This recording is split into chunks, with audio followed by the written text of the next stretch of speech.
माझ्या चॅनलवर तुमचं सगळ्यांचं स्वागत आहे। मी अक्षता आणि मी आज आले राणीची बाग बघायला। माझ्याबरोबर माझा पार्टनर पण आलाय जय।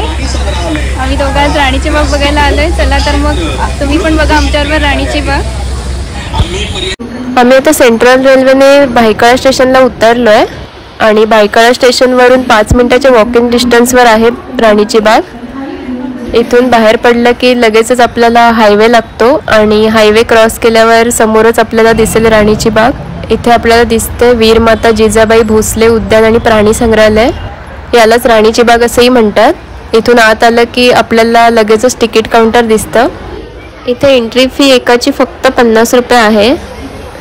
इथे एंट्री गेटला छान असा सीन केलाय जिथे खूप लोक फोटोशूट करतात आणि इथे तुम्ही बघू शकता खूप मोठी जागा आहे जिथे पार्किंग पण व्यवस्थित होऊ शकते। आणि आम्ही आता एंट्री करतोय। इथे पाण्याच्या बॉटल वगैरे आत न्यायला अलाउड नाहीये आणि आम्ही आता एंट्री केली आहे। इथे मॅप आहे, मॅपवर बघून आपण जाऊ शकतो। इथे पहिलाच आम्हाला लागलं एक तोफ आहे जिथे फोटोशूट करून आम्ही आतमध्ये एक गार्डन आहे तिथे आलो। हे पण गार्डन एकदम छान आहे, छोटंसंच आहे आणि इकडे एक मंकी आहे त्याच्यावर मी फोटो काढून आम्ही आता गार्डनमधून बाहेर पडलो कारण की अजून खूप फिरायचं आहे। ही राणीची बाग खूप मोठी आहे, पूर्ण दिवस जाईल ह्याच्यामध्ये। आणि आम्ही आता बघणार आहे एलिफंट। इथे एलिफंट आहे, आतमध्ये उभा आहे तो, त्याची खाण्याची वेळ झाली बहुतेक तो खातोय। खूप ऊन असल्यामुळे कदाचित बाहेर येत नसेल। आणि एलिफंट बघून झाल्यावर आम्ही आता पुढे आलोय। इथे अस्वल आहे, इथे छान असा सीन पण बनवलेला आहे आणि इथे स्लोथ बियर आहे, त्यालाच आळशी अस्वल असेही म्हणतात। हे आळशी अस्वल टर्माइट्स आणि मुंग्यांचे तज्ञ शिकारी आहेत आणि मुंग्या आणि टर्माइट्स ते वासाने शोधतात आणि जमिनीखाली मुंग्यांचे आणि टर्माइटचे जे पोळे असते तिथपर्यंत ते पोहोचण्याचा प्रयत्न करतात आणि त्या पोळ्यापर्यंत पोहोचण्यासाठी ते आपल्या पंजाने माती विखुरतात। आणि मला वाटतं हे अस्वल पण आता तेच काम करते आणि ते कंटाळलेला दिसते आता आणि येते ते इकडे। आपण इथे बघू शकता इथे त्याच्यासाठी सावलीत बसण्यासाठी एक गुहा केलेली आहे आणि हे एकदम गुबगुबीत आणि केसाळ आहे, एकदम क्यूट दिसते। इथे त्याला बघायला आलेले सगळे लहान मुलं पण खूप खुश होतात त्याला बघून। इथे अस्वलांसाठी मस्त असं सगळ्या सुखसुविधा केलेल्या आहेत, खूप प्रशस्त असं इन्क्लोजर आहे आणि इथे तुम्ही बघू शकता त्याला बघण्यासाठी लोकांची खूप गर्दी आहे आणि इथे त्याची इन्फॉर्मेशन पण दिलेली आहे। हे अस्वल जरी मंद आणि आळशी दिसले तरी पण ते उत्कृष्ट गिर्यारोहक आहेत आणि ते अधूनमधून खायला आणि विश्रांतीसाठी झाडावर चढतात। इथे बघू शकता आपण एक अस्वल इथे झाडावर बसून विश्रांती घेतोय आणि आता 2 अस्वल बघून आता आम्ही चाललोय टायगर झोनमध्ये। टायगर बघणारे आपण आता इथे असलेले हे टायगर ह्या प्राणी संग्रहालयाचे मुख्य आकर्षण आहे आणि इथलं बांधकाम आपण बघू शकता। इन्क्लोजरच्या बाहेरचं बांधकाम पण एकदम सुरेख केलेलं आहे जिथून आपण टायगर बघू शकतो, जिथे उभं राहून आपण टायगर बघण्याचा आनंद घेऊ शकतो। आणि इथे आम्हाला एका वाघाचे दर्शन झालेलं आहे, एकदम मोठा असा वाघ आहे हा, पण हा जर इथे जवळ आला तर खूप मजा येईल। जर आपण भाग्यवान असाल तर इथे वाघाच्या हालचालींचे साक्षीदार होऊ शकता। इथे अगदी जवळून निरोगी वाघाला सुंदरपणे चालताना पाहणे खूप आनंददायी आहे आणि इथे लोकांची खूप गर्दी झालेली आहे आता त्याला बघण्यासाठी जवळून एकदम। आणि हा पाण्यात गेला तर आणखीनच मजा येईल, पण त्याला पाण्यात जाण्याचा काही मूड दिसत नाहीये। तो पाण्याच्या साईडने चाललाय पण तो पाण्यात उतरण्याच्या मूडमध्ये तर काही दिसत नाहीये। इथे जर तुम्हाला वाघाला बघायचं असेल तर बेस्ट टाइम आहे 10 ते 12च्या दरम्यान या सकाळी। ह्या टायमिंगमध्ये हा इथे फिरत असतो, इथल्या सिक्युरिटीकडून असं कळलंय आणि फायनली हा पाण्यामध्ये आलेला आहे। इथे वाघाला पाण्यामध्ये खेळताना बघण्यासाठी सगळेच उत्सुक होते आणि फायनली तो पाण्यात आलाय, मस्त निवांत बसून पाणी पितोय।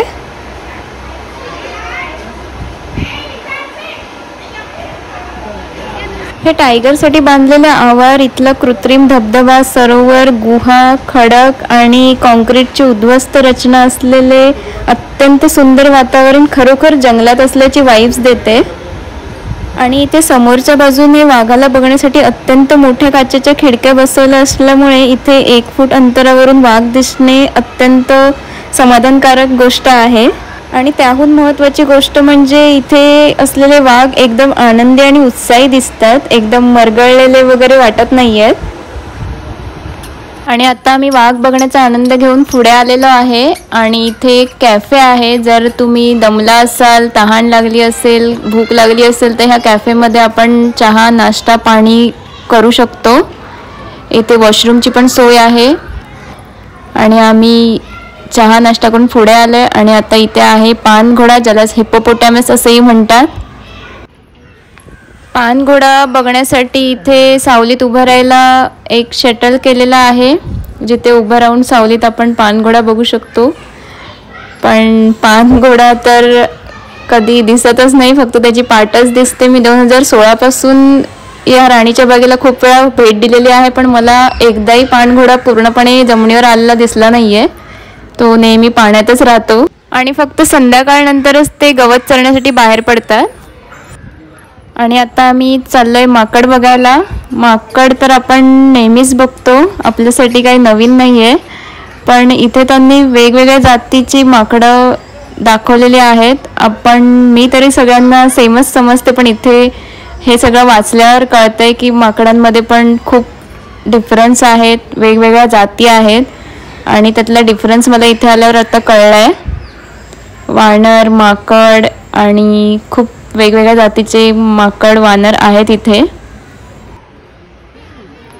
माकडांच्या वेगवेगळ्या प्रजाती बघून आम्ही आता पुढे आलो आहे. आणि इथे आम्ही आता बघणार आहे बारसिंगा आणि चितळ. इथे हरणांसाठी छान असा आवार बांधलेला आहे, पूर्ण जंगलसारखं वाटतं इथे. चितळ हे हरिण भारतात सर्वाधिक आढळणारे हरिण आहे आणि हे हरिण दिसावयास अतिशय सुंदर असून विटकरी रंग व त्यावरील पांढरे ठिपके यावरून हे हरिण सहज ओळखू येते. तर बारसिंगा हे भारत आणि बांगलादेश आणि नेपाळच्या खुल्या जंगलात आणि गवताळ प्रदेशात आढळतात.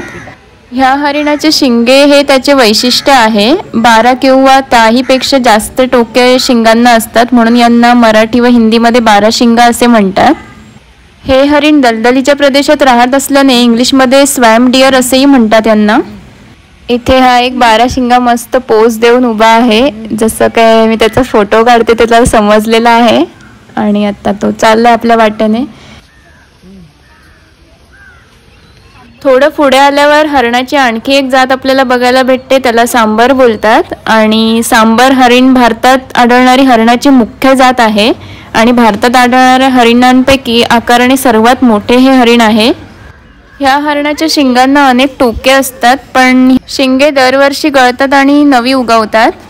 ह्या जातीमध्ये माद्या नेहमी कळप करून राहतात आणि नर शक्यतो एकटे दिसतात. आणि आता आम्ही चाललोय ह्या राणीबागचे असलेले दुसरे आकर्षण म्हणजे हेम्बोल्ट पेंग्विन, जे बघण्यासाठी पण इथे खूप लोक येतात आणि उत्साहाने येतात. एक एक्साइटमेंट असते सगळ्यांना पेंग्विन बघण्याची, कारण की ते भारतामध्ये इझिली बघायला मिळत नाहीत. हे इथे पेंग्विनसाठी बांधलेली बिल्डिंग आहे आणि ती स्पेशली पेंग्विनसाठी बांधलेली आहे. त्यांच्यासाठी लागणारा ॲटमॉस्फिअर आणि टेम्परेचर मेंटेन करण्यासाठी त्यांनी एवढा खर्च केलेला आहे आणि स्पेशली ही बिल्डिंग बांधलेली आहे.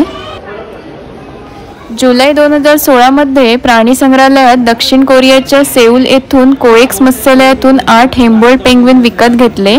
या प्रजाती निवडल्या गेल्या कारण त्या तुलनेने उच्च तापमानाला अधिक अनुकूल आहेत ह्या प्रजाती.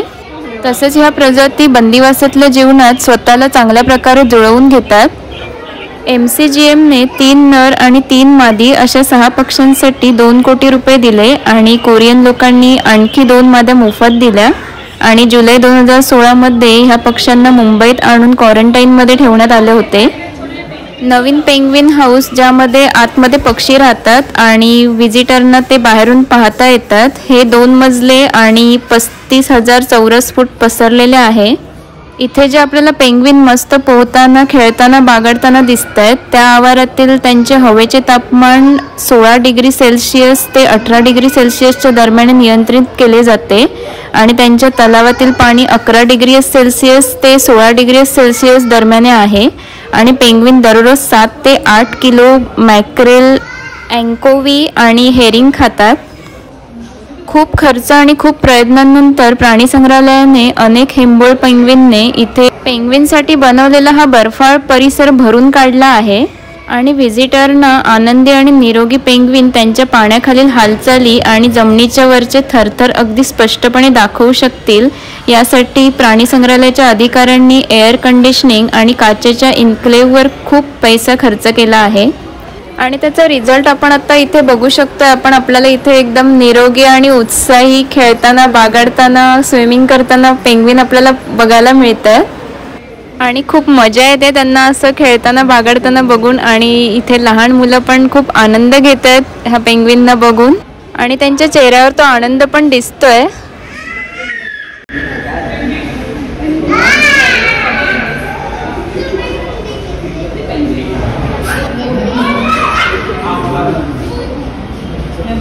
आम्ही आता पेंग्विन बघून पेंग्विन हाऊसमधून बाहेर पडतोय. पेंग्विन हाऊसच्या बाहेरच इथे झू विले आहे. तिथे आता आम्ही एंट्री करतोय. बघू आतमध्ये काय आहे. आणि इथे आतमध्ये कॅन्टीन आहे आणि खूप सारे स्टॉल आहेत. बघू आता आम्ही पण काहीतरी इथे खाण्याचा विचार करतोय. इथे कॅश काउंटर आहे आणि इथे प्रत्येक स्टॉलचे मेनू पण आहेत. इथे स्नॅक्स, लंच, डेझर्ट, ड्रिंक्स वगैरे खूप काही आहे. आणि आम्ही पण कॅश काउंटरला लाईन लावली आहे कुपनसाठी. आम्ही व्हेज सँडविच ऑर्डर केलं आहे जे फक्त 60 रुपीज आहे. आणि ह्या काउंटरवर आम्ही ऑर्डर दिली आहे आणि आता आम्ही वेट करतोय सँडविचचा. आणि फायनली आमचं सँडविच आला आहे. इथे तुम्ही बघू शकता veg sandwich with tomato ketchup.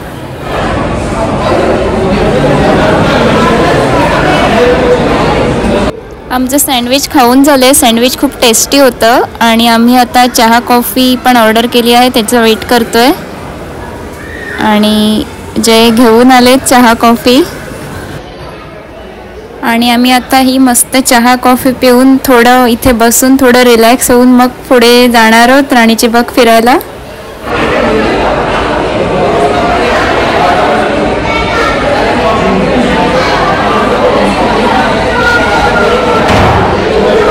आणि आम्ही आत्ता नाश्ता करून थोडं रिलॅक्स होऊन झू विलेमधून निघालोय. इथे तुम्ही बघू शकता झू विलेच्या बाहेर पण आपल्याला बसून खाण्यासाठी चांगली सोय केलेली आहे. आणि आत्ता बघू आपण राणीच्या बागमध्ये पुढे आपल्याला आता काय बघायला मिळेल. आणि आम्ही इथे आलोय आता बर्ड्स पॅराडाईजमध्ये, पक्ष्यांचे नंदनवन. इथे मला वाटतं खूप सारे पक्षी बघायला मिळणार आहेत आपल्याला. इथे पॅराडाईजमध्ये जाण्यासाठी जो वे केलेला आहे तो पण एकदम छान आहे, अट्रॅक्टिव्ह वाटतं एकदम. आणि आम्ही आता इथे बर्ड्स पॅराडाईजमध्ये एंट्री केली आणि इथे पहिलंच आपल्याला बघायला मिळते धनेश पक्षी. छान असा ब्लॅक अँड व्हाईट पक्षी आहे, त्याला चोच पण मोठी आहे. त्याच्यानंतर इथे आहे करण पोपट. हे रेग्युलरच आपले जे डेली पोपट आपण बघतो तेच दिसत आहेत. इथे वेगवेगळ्या जातीचे छोटे मोठे पक्षी आहेत. आणि इथे आपल्याला उभं राहून बघण्यासाठी पण एक मस्त इन्क्लोजर केलेलं आहे, एकदम गुहेसारखं वाटतंय. आणि त्याला काचेच्या विंडो बसवल्या आहेत ज्यामुळे आपण पक्ष्यांना एकदम जवळून बघण्याचा आनंद घेऊ शकतो. इथे बोर्डवर सगळ्या पक्ष्यांची माहिती दिली आहे. आणि इथे बघू शकता आपण पोपट आहेत, खूप सारे खेळतायत ते. इथे थोडे मोठे पोपट आहेत, हे त्यांना खाण्यासाठी पण खूप काही टाकलेलं आहे. त्याच्या बाजूलाच त्यांना पिण्याच्या पाण्याची सोय केलेली आहे. एकदम निवांत बसून ते खात आहेत.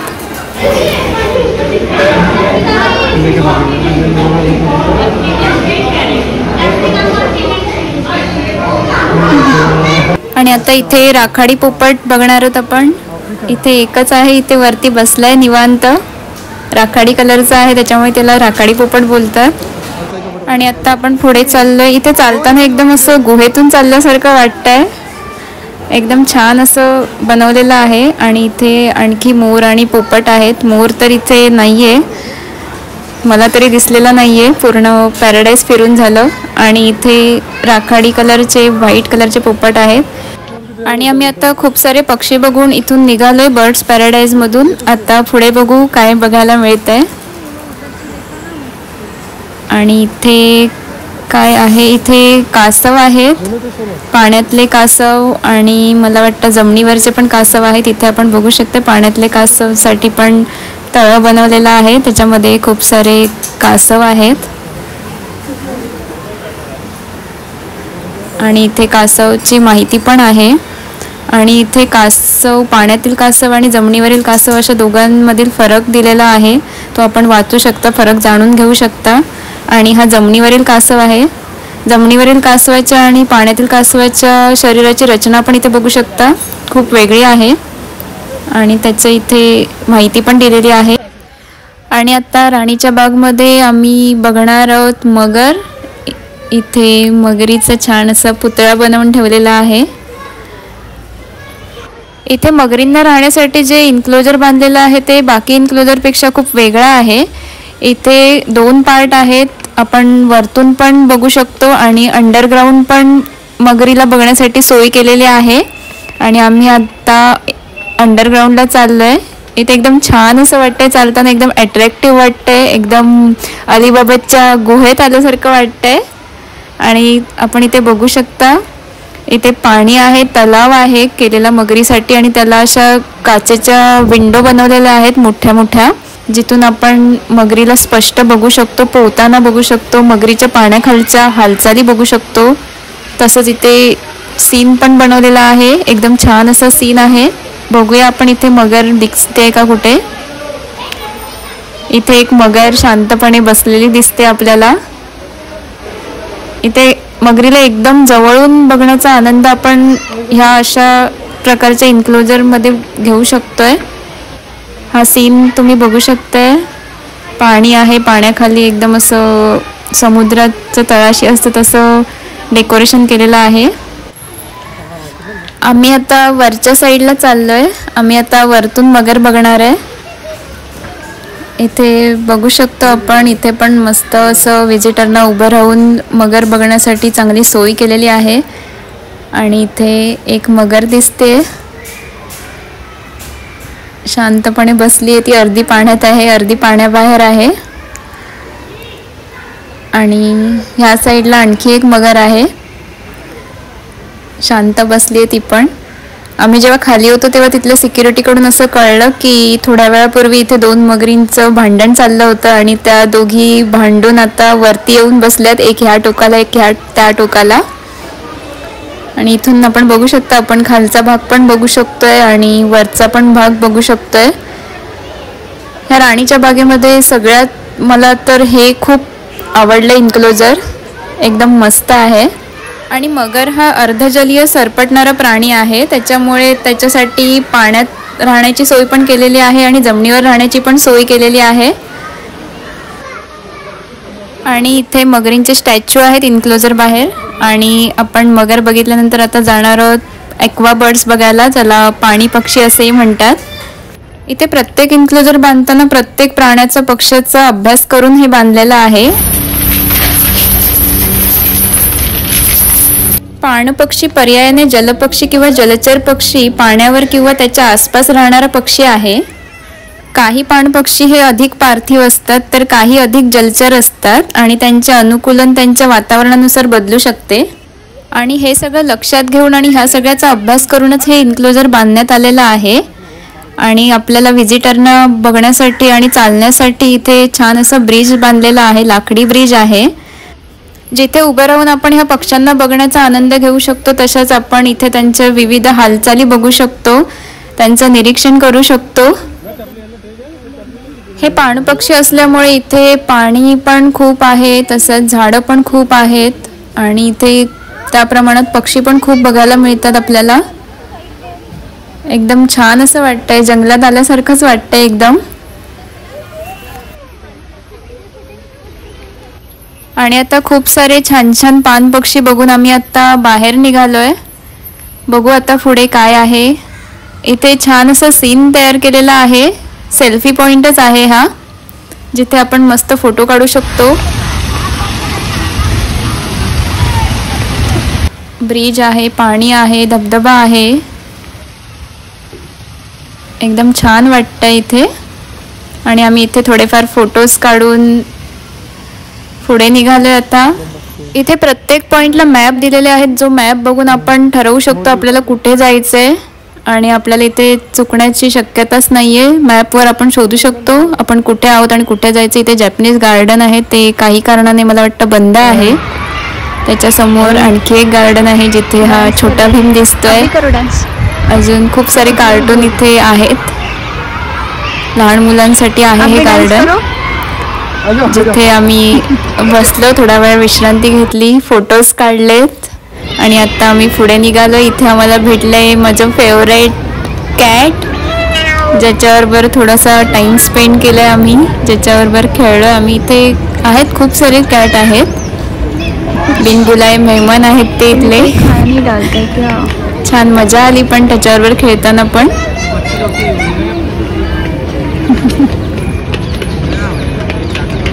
कॅट बरोबर खेळून झालंय आणि आम्ही आता पुढे आलोय. इथे पण एक हे गार्डन आहे, भूलभुलैया सारखंच आहे हे गार्डन. असं वाटतं की भूलभुलैयामध्येच आलोय. आम्ही खरं तर बटरफ्लाय गार्डन शोधतोय, पण ते शोधता शोधता आम्ही आता ह्या गार्डनमध्ये पोचलोय. आणि ह्यानंतर आम्ही परत बटरफ्लाय गार्डन शोधणार आहे, जे मॅपवर आम्ही बघितलंय. इथे बघू शकता आपण सगळी झाडच झाडं आहेत आणि मधून रस्ता आहे. आम्ही एका साईडने आत आलो आणि आता बाहेर जायचा रस्ता शोधतोय. इकडे दिसतोय बाहेर जायचा रस्ता आणि आम्ही बाहेर पडलोय आता. आणि आम्ही जे बटरफ्लाय गार्डन शोधत होतो मगासपासून ते आता आम्हाला फायनली भेटलेलं आहे. इथे एंट्री आहे बटरफ्लाय गार्डनची. इथे समोरच बटरफ्लायचे चित्र आहे आणि एका साईडला बटरफ्लायची पूर्ण लाईफ सायकल दिलेली आहे आणि त्याची इन्फॉर्मेशन पण दिलेली आहे. मला असं वाटलं होतं की इथे बटरफ्लाय गार्डन म्हणजे असं बंदिस्त असेल, सगळ्या बटरफ्लायना एकदम असं इन्क्लोजरमध्ये ठेवलेलं असेल, पण इथे त्यांनी असं गार्डन बनवले जिथे वेगवेगळी बटरफ्लायना आकर्षित करणारी झाडं लावलेली आहेत आणि त्या झाडांमुळे हे बटरफ्लाय इथे येतात. तुम्ही बघू शकता इथे मस्त मोकळ्या हवेमध्ये फिरतात सगळे बटरफ्लाय. इथे आपल्याला वेगवेगळ्या जातीचे वेगवेगळ्या कलरची मस्त कलरफुल फुलपाखरं बघायला मिळतात आणि इथे फुलपाखरांना आकर्षित करणारी मस्त फुलझाडं पण लावलेली आहेत. वेगवेगळ्या कलरची खूप सारी झाडं आहेत इथे. आणि हे इथे लाजाळूचं झाड आहे. ह्या लाजाळूच्या झाडाला आपण टच केलं की त्याची पानं आपोआप मिटतात आणि काही वेळाने ते आपोआप ओपन होतात. आणि आता बटरफ्लाय गार्डनमधून आम्ही बाहेर पडलोय आणि आत्ता आम्ही बघणार आहे तरस आणि बिबट्या. ह्या दोघांसाठी एकच इन्क्लोजर बनवलेला आहे, पण मध्ये पार्टेशन आहे. हे इन्क्लोजर तुम्ही बघू शकता. इथे मस्त अशा विंडो बनवलेल्या आहेत, मोठ्याच्या मोठ्या ट्रान्सपरंट ग्लास आहे, त्यामधून आपण बिबट्या आणि तरस एकदम स्पष्ट बघू शकतो, जवळून बघू शकतो. इथे बिबट्या आराम करताना आणि शांततेचा आनंद लुटताना दिसत आहेत. बिबट्या चपळ शिकारी आहेत आणि बिबट्या भारतात चितळ, सांबार, भेकर, चौशिंगा व वानर यांची शिकार करतो. मात्र त्याला त्याच्या लहान आकारामुळे फार मोठी शिकार करता येत नाही आणि तो कुठल्याही वातावरणात सहज सामावून घेतो.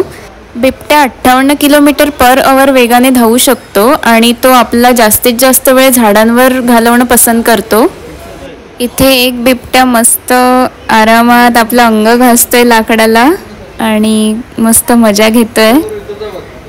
इथे आपण जवळून बघू शकतोय बिबट्याला. आणि तिकडे एक बिबट्या आरामात बसलाय, शांतपणे आराम करतोय. आणि इथे त्यांच्यासाठी पाण्याची सोय केलेली आहे. आणि इथे आपण आता बघणारे पट्टेवाला तरस. इथे तरस मस्त आराम करतोय. तरस हा एक समूह बनवून राहणारा प्राणी आहे. हा प्राणी आफ्रिका आणि आशिया खंडामध्ये आढळतो आणि ह्या प्राण्याचा आवाज माणूस हसल्यासारखा असतो, म्हणून त्याला लाफिंग ॲनिमल असेही म्हणतात. आणि आम्ही आत्ता पूर्ण राणीची बाग फिरून परत निघालोय आम्ही सकाळी आलो होतो आणि आता जवळजवळ राणीची बाग बंद व्हायची वेळ झाली आहे, म्हणजे 6 वाजत आले आहेत. आमचा पूर्ण दिवस गेला ह्या राणीच्या बागेमध्ये. तरी पण आम्हाला असं वाटतं की कुठेतरी काहीतरी बघायचं राहून गेलं आहे. त्यामुळे तुम्हाला जर राणीची बाग बघायची असेल तर पूर्ण दिवस तुम्ही या इथे आणि स्पेंड करा. खूप मस्त आहे. बाय बाय, भेटू पुढच्या व्हिडिओमध्ये.